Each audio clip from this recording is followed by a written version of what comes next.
Hey guys, Smiling Magoo here. So today we're going to explore the American lock S1100. So it's a little bit different than standard 1100 lock in that it shares the same core as the Master Lock 410 LoTo. So you can see here's the key for the American, and here's the key for the Master Lock, and it goes in. It's the same keyway. Obviously it doesn't work. So it's a 6-pin core, and it should have 5 spools and 1 standard. So we're going to try and go in here just like we did in the previous video of the Master Lock LoTo. So I'm going to use a 20 thousandths inch Covert Instruments medium hook. And I think in the previous video, I think I used a 38 thousandths, but 40 thousandths fits as well, and a little bit tighter. So we'll start picking, see if we can get her open. So with every new lock, I try and do fairly light tension, both on the tension wrench, but also in my pick tension. And I just kind of hit every pin one at a time. You know, this keyway is a little tight, but you can get in there with a thin enough hook. And just barely, you know, see if the pins move, because this lock you can easily overset. So I'm seeing if there's anything, you know, specific I can feel binding or want to move. So now I'm going to increase the tension on my tension bar just a little bit and see if I can get put a little more pressure on my pick and see if I can get any pins to move up into place. Similar to the LoTo lock,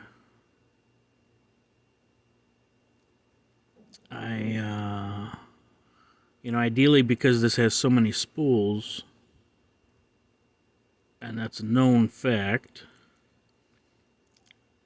you know, it's nice to hopefully get it into a false set. And then that way, as long as you're careful, all you have to do is get the spools and you'll be open. Well, in theory at least. So we're making progress. I'm not really getting any solid clicks because I am taking it pretty slow.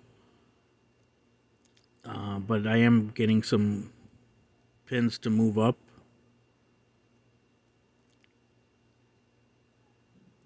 And, you know, so some of these locks I approach different. I have different approaches, but these Americans and the Master Lock LoTo, you know, that are what I feel can easily be overset, I like to take it slow.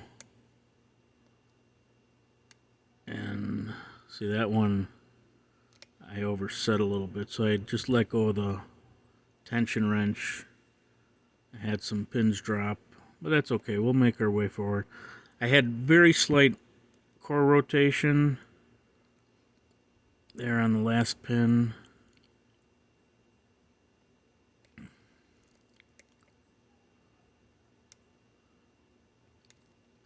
Let's see if we can get it into the false set. You know, this isn't the quickest way to pick by any means, but this is, you know, for these types of locks, these are typically... Alright, so I got a little more movement on the core. These type of locks, this is kind of what I like to do to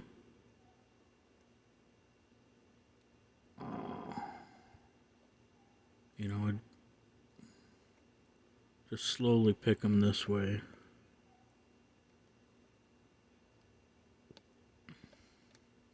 Alright, so I think I had slight counter rotation.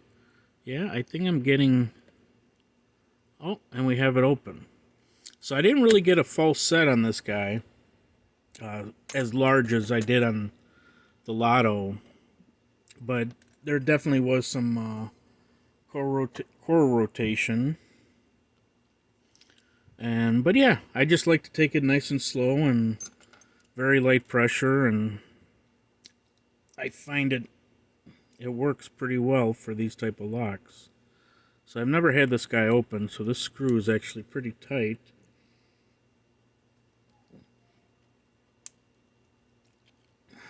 You know what? I may have to... Let's see what we got here.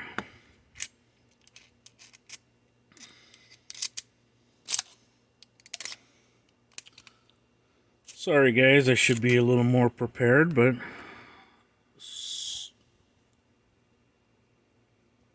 There we go. That little Phillips was just a little too small to reliably open this guy. So, and here's the inside of the core. So here she is open. Since we have the key, we'll just go ahead and close it up. It's easier for me to get that C-clip off.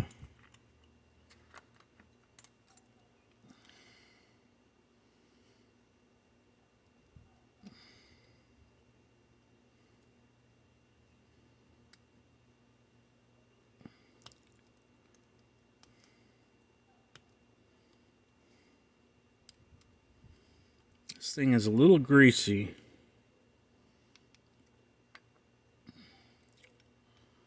So let's get the key. Yeah, this is slightly greasy. It's alright.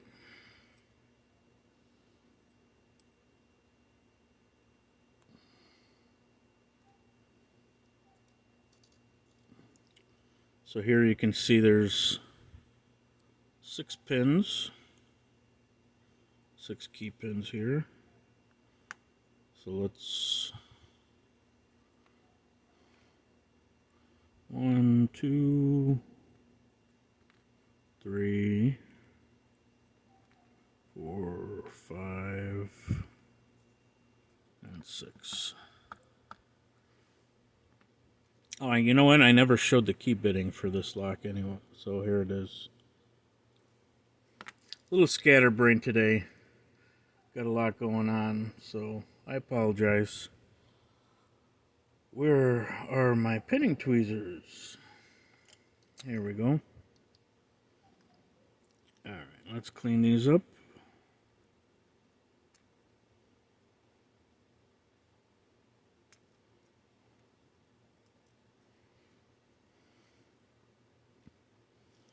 Alright, so we got, this is the front of the lock. Sorry if I'm kind of going off camera occasionally. Alright, so what do we got there? We got a spool there, number 1.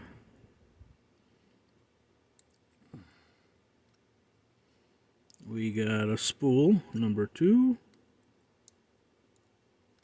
Number 3, another spool. Let's get the springs out of here. We're going to flip this around. Oh, shoot. Clumsy today. Alright, spool number 6. There's the serrated standard pin for number 5 and a spool number 4.